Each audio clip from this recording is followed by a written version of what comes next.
بسم اللہ الرحمن الرحیم۔ السلام علیکم ورحمۃ اللہ وبرکاتہ۔ عزیز طلبہ کرام، آج سبق نمبر 85 ہے، اور آج کے سبق میں ہم بے کی کچھ متفرق صورتیں پڑھتے ہیں۔ جیسے کہ سبق نمبر 84 کے اندر وصف اور اصل کے درمیان جو فرق ہوتا ہے کہ مبی کے اندر کیا چیز اصل ہے اور کیا چیز اس کا وصف ہوتی ہے، اور اصل کے مقابلے میں ہم نے بتایا کہ قیمت ہوتی ہے اور وصف کے مقابلے میں قیمت نہیں ہوتی۔ تو یہ تفصیلی بحث ہم نے سبق نمبر 84 کے اندر اور پھر 83 کے اندر کچھ مزید مبی کے مجہول ہونے سے متعلق ہم نے گفتگو کی۔ آج کے سبق میں ہم بے اعتبار تعداد کے، یعنی سوٹ کے اعتبار سے آپ یا تھان کے اعتبار سے آپ مختلف تھانوں کو اکٹھا بیچ رہے ہیں، تو اس میں کچھ صورتیں ہیں جس میں بے درست ہونے کی صورتیں اور بے کے فاسد ہونے کی صورتیں ہوں گی، آج وہ ہم پڑھیں گے۔ اور اسی طریقے سے مبیع کے ساتھ کوئی اٹیچ متصل کچھ چیزیں ہیں، تو اس کے ساتھ جو متصل چیزیں ہیں ان کا ہم حکم پڑھیں گے کہ ان چیزوں کا کیا وہ بے کے اندر خود بخود داخل ہو جائیں گی یا نہیں ہوں گی، اس کے لیے کیا کرائیٹیریا ہوگا کہ ہم ان کو ساتھ ہی ضمن میں شامل کریں۔ اور اسی طریقے سے پھل کی جو بے ہوتی ہے اس کی کچھ مختلف صورتیں ہوں گی، آج وہ ہم انشاءاللہ تفصیل سے پڑھیں گے۔ تو عبارت یہاں سے ہے کہ وَلَوْ قَالَ بِعْتُ مِنْكَ هَذِهِ الرِّزْمَةَ،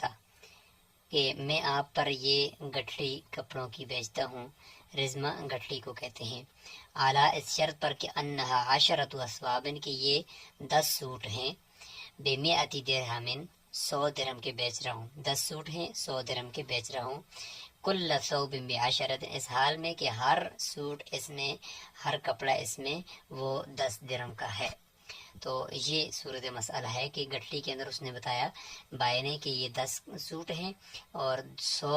درہم کی پوری گٹھڑی ہے، اور اس میں ہر سوٹ میں الگ الگ اگر اس کی ریٹ بتاؤں تو وہ 10 درہم کا ہے۔ تو اب وہ گٹھڑی لے کر چلا گیا اور اس نے جا کر دیکھا، تو ظاہر ہے کہ یا تو اس نے اگر برابر پائے تو پھر تو کوئی بات ہی نہیں ہے، 10 کے 10 پائے۔ اگر وہ ایک زیادہ پا لیتا ہے یا ایک کم پا لیتا ہے تو پھر کیا حکم ہوگا؟ تو کہتے ہیں کہ اگر زیادہ پا لیے تو وہ بھی ہم بتاتے ہیں، لیکن اگر کم پا لیے تو پہلے اس کا ذکر کر دیتے ہیں کہ فَإِنْ وَجَدَهَا نَاقِصَةً، اگر اس نے اس گٹھڑی کے اندر کم کپڑے پائے، کم سوٹ پائے، مطلب 9 سوٹ اس کو ملے، 10 پورے نہیں تھے، تو فرماتے ہیں کہ جاز البیع بحصتہ، تو اسی 9 سوٹ کے حصے کی بقدر بے درست ہو جائے گی، کیونکہ یہاں پر تو سوٹ ہیں الگ الگ، تو وہ اصل ہیں تو ہر ایک کے مقابلے میں الگ قیمت ہے، اور وہ سوٹوں کی الگ الگ تعداد کے اعتبار سے الگ ریٹ ہیں، تو 9 نکلے تو 9 کے پیسے ہوں گے، 10 نکلے تو 10 کے پیسے ہوں گے۔ اچھا، وَإِنْ وَجَدَهَا زَائِدَةً، اگر اس نے زیادہ پا لیے، یعنی اگر ایک سوٹ زیادہ ہو گیا یا 11 سوٹ نکل آئے یا 12 سوٹ نکل آئے، تو اب بے درست ہوگی یا نہیں ہوگی؟ تو فرماتے ہیں کہ فَالْبَيْعُ فَاسِدٌ، کہ اب یہ بے فاسد ہے۔ کیوں فاسد ہے؟ وجہ اس کی یہ ہے کہ جب وہ سوٹ شمار کرتے کرتے 9 تک پہنچے گا تو 9 سوٹ تو اس کے اپنے ہوگے، مبیع معلوم ہے، لیکن اب آگے جب دیکھے گا تو سوٹ 9 کے بجائے 10 آگے، 10 نہیں ہے بلکہ آگے تو مزید 2-3 سوٹ مثلا پڑے ہوئے ہیں، زائد پڑے ہوئے ہیں 10 سے، تو اب اس کو پتہ نہیں چلے گا کہ ان جو زائد پڑے ہوئے 9 سوٹ تو اس نے الگ کر لیے، باقی جو 2-3 سوٹ آگے پڑے ہوئے ہیں تو اس کو نہیں پتہ کہ اس میں 10واں سوٹ کون سا ہے، تو میرا سوٹ اس میں سے کون سا ہے، اور بائے کا جو میرے پاس زیادہ آگے ہے وہ کون سا ہے۔ تو ظاہر ہے کہ جب بائے سامنے نہیں ہوگا تو یا یہ کہ گٹھڑی سامنے ہے تو اب اس میں سوٹ زیادہ ہیں، تو اب وہ نہیں سمجھ سکے گا کہ بھئی اس میں میرا سوٹ کون سا ہے 10واں اور بائے کا کون سا ہے کہ جو میں نے اس کو واپس کرنا ہے۔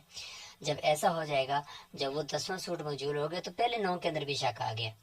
کہ کہیں اس میں سے وہ بائے کا کوئی ایک سوٹ نہ ہو، تو ظاہر ہے کہ مبیع مجہول ہو گیا۔ جب مبیع مجہول ہو گیا تو اب ثمن بھی مجہول ہو گیا کہ بھئی جب پتہ نہیں ہے کہ 11واں سوٹ کون سا ہے ان سب سوٹوں میں سے جو بائے کو واپس کرنا ہے، تو اس کے مقابلے میں قیمت کا بھی پتہ نہیں کہ اس کی قیمت کتنی ہوگی، تو ثمن بھی مجہول، مبیع بھی مجہول، تو اس وجہ سے فرماتے ہیں کہ یہاں پہ بے فاسد ہو جائے گی۔ تو یہ ایک مسئلہ یہاں پہ آپ دیکھ لیں کہ تعداد کے اعتبار سے بھی سوٹ اگر بیچیں تو اس میں بھی یہ صورت ہوتی ہے کہ زیادہ آنے کی صورت میں بے فاسد ہو جائے گی، کیونکہ بعد میں جھگڑا بھی ہو سکتا ہے کہ بھائی کہے گا بھئی نہیں میرا سوٹ تو یہ تھا، مشتری کہے گا نہیں آپ کا یہ نہیں ہونا چاہیے، یہ ہونا چاہیے، تو جھگڑا بھی ہو سکتا ہے۔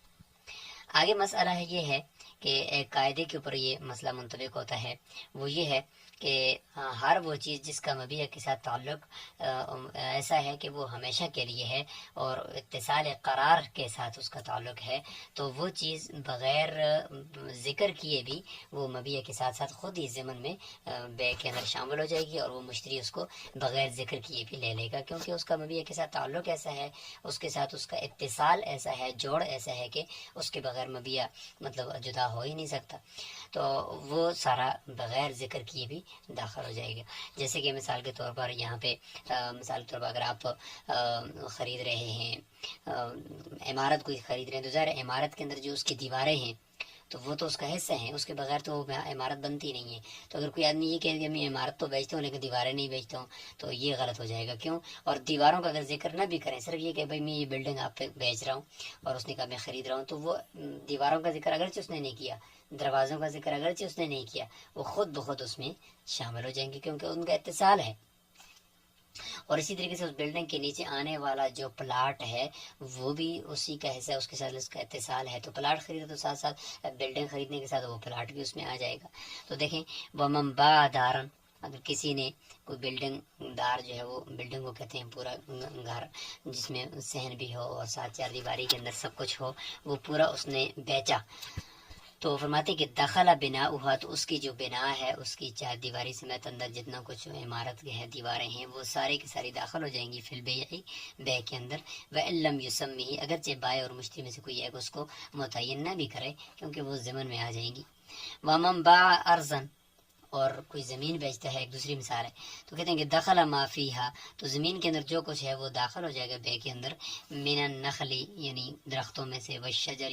درخت کھجور کا ہو نخل ہو گیا، اور عام درخت ہو شجر ہو گیا، فی البیع، بے کے اندر، وَإِن لَّمْ يُسَمِّهِ، اگرچہ بائع اور مشتری میں سے کسی ایک نے اس کو متعین نہ کیا ہو کہ بھئی یہ درخت، یعنی بے کے اندر درختوں کا ذکر نہ بھی آیا ہو، صرف زمین کا ذکر آیا، تو زمین کے اندر جو کہ بے ہو گئی ہے زمین کی، تو درخت ان کا عام طور پہ اتصال ہمیشہ کے لیے ہوتا ہے کہ درخت عام طور پہ تو کاٹے نہیں جاتے، تو لیکن اتصال ان کا بہرحال جو زمین کے ساتھ ہوتا ہے وہ ہمیں اتصال قرار اس کو ہم کہہ سکتے ہیں، تو اس لیے وہ بغیر ذکر کیے بھی وہ درخت اس پلاٹ میں آ جائیں گے۔ ولا يدخل الزرع في بيع الارض، ہمارے قاعدے کو لیے سے کھیتی جو ہے وہ نکل جائے گی کہ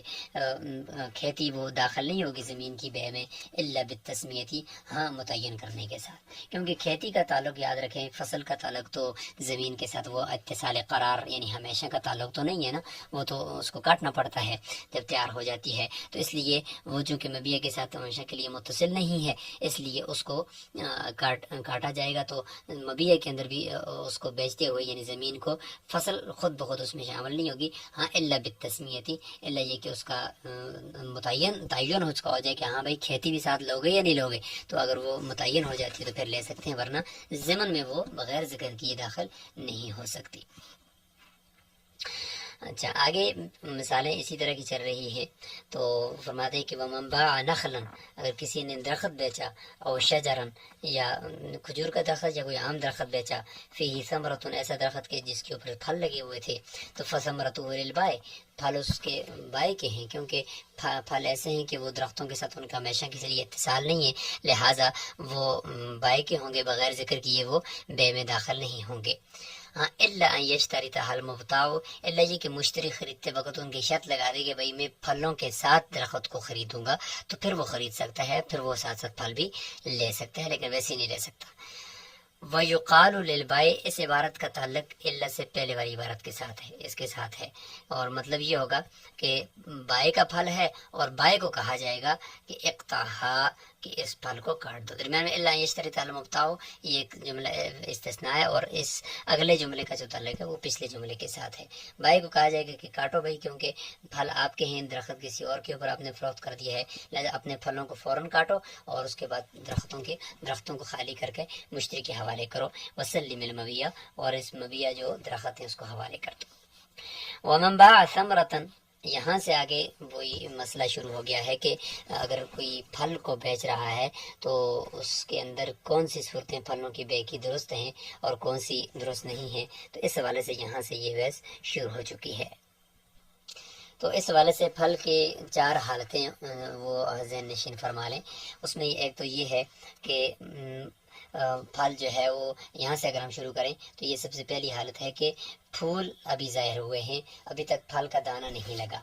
تو پھول ظاہر ہوئے ہیں ابھی تک، تو کچھ پتہ نہیں ہے کہ آگے دانہ لگے گا یا نہیں لگے گا، پھول کہیں گر نہ جائیں، ختم نہ ہو جائیں، تو اس صورت میں تو کسی صورت میں بھی یعنی بے درست نہیں ہے،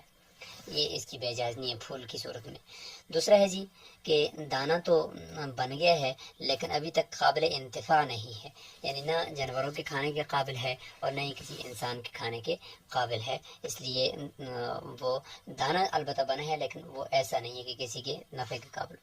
اور تیسری حالت یہ ہوتی ہے پھل کی کہ قابل انتفاع ہو گیا ہے، مطلب یہ کہ اب وہ کھانے کے قابل ہے، پکا نہیں ہے لیکن کھانے کے قابل ہو گیا ہے اور بڑھ رہا ہے وہ مزید۔ اور چوتھی حالت یہ ہوتی ہے کہ مزید بڑھنا اب اس کا رک گیا ہے، مزید اس نے آگے بڑھنا نہیں ہے اور اب وہ پکنے کے قریب ہو گیا ہے، لیکن یہ کہ اب وہ بڑا نہیں ہوتا، بڑا ہونا اس کا ایک حد تک وہ پہنچ چکا ہے اور اب وہ پکنا رہ گیا ہے۔ تو یہ چار حالتیں ہوتی ہیں پھل کی۔ اب اسی صورت میں اسی چار حالتوں کے اندر تین صورتیں ہوں گی بے کی، یہ پھل کی تین حالتیں ہیں، اب ان چار حالتیں ہیں، اب اس کے بعد ان کی تین صورتیں ہوں گی ان کی خرید و فروخت کی، ان تین صورتوں میں سے کون سی صورت جائز ہے کون سی ناجائز ہے تو اس کو بھی دیکھ لیتے ہیں۔ پہلی صورت تو یہ ہے کہ مطلقاً بے ہو رہی ہے، بے کی پہلی صورت کہ ان چاروں حالتوں میں اگر کوئی ایک حالت ہے لیکن اس میں صورت یہ ہے کہ مطلقاً بے ہو رہی ہے، کوئی شرط نہیں لگائی کہ درخت کے اوپر رہیں گے یا نہیں رہیں گے، کوئی بھی کسی نے شرط نہیں لگائی، تو اس صورت میں یہ حکم متن والا تھا کہ بھائی کو کہا جائے گا کہ فوراً آپ یعنی کیا کر لو، یعنی اس میں پھر یہ کہ مطلقاً کو آپ وہی چار حالتوں کے ساتھ لگا دیں کہ پھول ہونے کی صورت میں تو مطلقاً ناجائز ہے نا، باقی تین صورتیں رہے گی کہ پیدا تو ہو گیا ہے، دانہ لگ گیا ہے لیکن یہ کہ ابھی تک نفع اٹھانے کے قابل نہیں ہے، تو اس صورت میں مطلقاً بے ہوگی تو فوراً کاٹنا پڑے گا، کیونکہ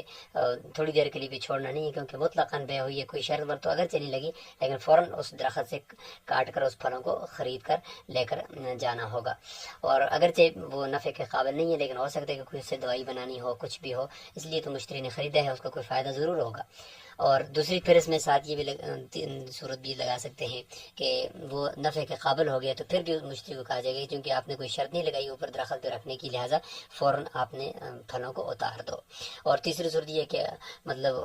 ابھی تک وہ پھل جو تھا وہ اس حالت میں ہے کہ اب وہ بڑھنا ختم ہو گیا، اب اس نے پکنا ہے، تو اس صورت میں وہ بھی یہی ہے کہ وہ اتارا جائے، تو مطلقاً بے کی صورت میں یعنی بے درست ہے اور یہ کہ فوراً اتارنا پڑے گا۔ اگر تھوڑی دیر کے لیے بھی چھوڑ دیا تو اگر وہ پھل بڑے ہوئے ہیں اس چھوڑنے کی وجہ سے کچھ دنوں تک، تو ظاہر ہے کہ بائی کی اجازت کے بغیر ایسا ہوا ہے، بائی کی اجازت بھی نہیں تھی، تو پھر جتنا وہ پھل بڑے ہوئے تو اتنا حساب لگا کر اتنی ریٹ صدقہ کرنی پڑے گی۔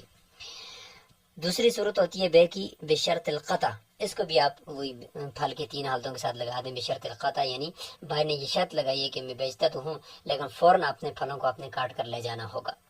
اس صورت میں اگر آپ نے وہ والی حالت ہے کہ ابھی تک قابل انتفاع نہیں ہے تو پھر بھی فوراً کاٹ کر لے جانا ہوگا، اور اگر قابل انتفاع ہو گئے پھر بھی، اور اسی طریقے سے اگر وہ پکنے کے قریب ہیں تو پھر بھی فوراً کاٹ کر لے جانا ہوگا کیونکہ شرط لگی ہوئی ہے، اگر اس شرط کے خلاف وہ کرے گا تو وہ بے پھر درست نہیں ہوگی۔ اسی طریقے سے بشرط ترک کو بھی لے لیں کہ اس شرط پر وہ مشتری اس سے خرید رہے کہ میرے پھلوں کو اپنے درختوں پر ترک یعنی چھوڑنا ہے کہ تب تک وہ پک نہ جائے، تو اس صورت میں بھی اگر وہ والی حالت کے قابل انتفاع نہیں ہے تو یہ بشرط ترک پہ اگر بائے راضی نہیں ہے تو یہ درست نہیں ہے۔ اسی طریقے سے اگر وہ قابل انتفاع تو ہو چکے ہیں لیکن ابھی تک پکے نہیں ہیں تو اگر وہ اس شرط کے ساتھ مشتری خریدے تو مشتری کا اس میں فائدہ اور یہ شرط فاسد ہے، پھر بھی بے درست نہیں ہے۔ اور آخر میں جس میں وہ پھل پکنے کے قریب ہے وہ والی حالت ہے تو اس میں اگر چھوڑ دیا ہے تو اگر بائے اس پر راضی ہے تو ٹھیک ہے، اگر بائے راضی نہیں ہے تو یہ شرط لگانا بھی درست نہیں ہے۔ تو خلاصہ یہ ہے کہ پھل کی چار حالتیں ہوتی ہیں، اس میں ایک حالت میں تو بے بالکل درست نہیں، باقی تین حالتیں رہ گی، ان تین حالتوں میں بے کی بھی تین صورتیں ہوتی ہیں، تو ان تین صورتوں کا یہ الگ الگ حکم آپ کو بتا دیا ہے۔ آپ ذرا متن کی طرف چلتے ہیں کہ وَمَنْ بَاعَ ثَمْرَةً، کسی نے پھل بیچے اس حالت میں کہ ایسے پھل کہ لم یبدو صلاحها، ابھی تک وہ کارآمد نہیں ہوئے، ان کی صلاحیت ظاہر نہیں ہوئی۔ کیا مطلب؟ یعنی دانہ تو نکل چکا ہے لیکن کرامت کا مطلب یہاں پہ صلاحیت ظاہر ہونے کا مطلب یہاں پہ کہ کسی کے کھانے کے قابل نہیں ہے، دانہ نکلا ہوا ہے، پھول کی بات نہیں، پھول تو متفق ہے کہ وہ ان کی بے درست نہیں ہے، یہاں پہ وہ والی صورت ہے کہ قابل انتفاع نہیں، یعنی دوسری حالت آپ اس کو سمجھیں۔ او قد بدا، یا یہ کہ قابل انتفاع ہو چکے ہیں، ان کی صلاحیت ظاہر ہو چکی ہے، وہ کارآمد ہو چکے ہیں. یہ دونوں صورتیں یہاں پہ آ گئی. فرماتے کہ جاز البیع، بے درست ہے دونوں حالتوں میں، کیونکہ کچھ نہ کچھ دانا تو پہلی صورت میں ہے اور کچھ نہ کچھ انتفاع تو دوسری صورت میں بھی ہے. وواجب علی المشتری، لیکن مشتری پر واجب ہے قطعها فی الحال ان کو کاٹنا، فی الحال کاٹ کر مشتری نے لے کر جانا ہوگا، بائع کی ملکیت کو یعنی جو درخت ہیں ان کو آزاد کرنا ہوگا. فإن یعنی بشرط القطع آپ اس کو کہہ سکتے ہیں. فإن شرط ترکها، اگر مشتری نے اس کو ان پھلوں کو درختوں کے اوپر چھوڑنے کی شرط لگا دی، علی النخل، اس درختوں کے اوپر بشرط ترک کی جو صورت ہم بتا رہے تھے، فسد البیع، تو یہاں پہ بے فاسد ہو جائے گی، کیونکہ ایک ایسی شرط ہے جس کا مشتری کو فائدہ ہے اور شرط بھی مقتضی عقد کے خلاف ہے. ولا يجوز ان يبيع ثمرة، یہاں سے آگے استثناء کی صورت بیان ہو رہی ہے کہ آپ کوئی چیز خرید رہے ہیں یا کوئی چیز آپ بیچ رہے ہیں اور ساتھ کہتے ہیں کہ بھئی یہ باغ ہے، اس باغ کو میں بیچ رہا ہوں آپ پر، اس میں 10 من پھل میرے ہیں باقی آپ کے ہیں. تو یہ مطلقاً کچھ ایک حصے کو آپ درمیان سے ایک متعین مقدار کو آپ مستثنا کر رہے ہیں، تو یہ جائز نہیں ہے. کیوں؟ اس لیے ہو سکتا ہے کہ جتنی مقدار آپ نے متعین کی ہے وہی ہو یا اس سے بھی کم ہو باغ کے اندر، تو پھر مشتری کو کیا فائدہ ہوگا. اس لیے متعین آپ نہ کریں. البتہ ایک درخت متعین کر سکتے کہ اس درخت کے اوپر جتنا پھل ہے وہ میرا ہے، باقی آپ لے لیں، تو پھر تو ٹھیک ہے کہ اس درخت پہ جتنا ہے وہ آپ کا ہوگا. لیکن متعین رتل یا متعین مقدار آپ اپنے لیے منتخب نہیں کر سکتے. ولا يجوز ان يبيع ثمرة، جائز نہیں ہے کہ کوئی آدمی پھلوں کو بیچے، ويستثني منها ارطالا معلومة، اور مستثنا کرے اور سے کوئی معلوم رتل، معلوم کلو، معلوم سیر جو ہے وہ متعین کر کے کہہ رہے کہ میں یہ میں لوں گا. تو ہو سکتا ہے کہ وہی ہوں اور اس سے زیادہ وہاں پہ ہو ہی نہیں، تو اس لیے پھر بعد میں جھگڑا ہونے کا خطرہ ہے. تو جہالت مفسد المنازع جو ہوتی ہے وہ بے کو ناجائز کر دیتی ہے. ويجوز بيع الحنطة في سنبلها، اور آگے یہ ہے جی کہ جو پھلی ہوتی ہے، آپ دیکھتے ہیں کہ مٹر جو ہوتا ہے وہ بھی ایک پھلی کے اندر ہوتا ہے، اس کے اندر اس کا دانہ ہوتا ہے اور لمبی سی پھلی ہوتی ہے انگلی کی جتنی موٹی. اس طریقے سے لوبیا جو ہوتا ہے وہ بھی اپنی ایک پھلی کے اندر، اپنے ایک خوشے کے اندر بند ہوتا ہے. گندم ہے وہ بھی اپنے ایک خوشے کے اندر بند ہوتی ہے. تو اس خوشے سمیت اگر کوئی آدمی ان کو خریدے تو کیا یہ خریدنا جائز ہے؟ تو فرماتے ہیں کہ عموم میں بلوہ بھی ہے اور تعامل الناس بھی ہے کہ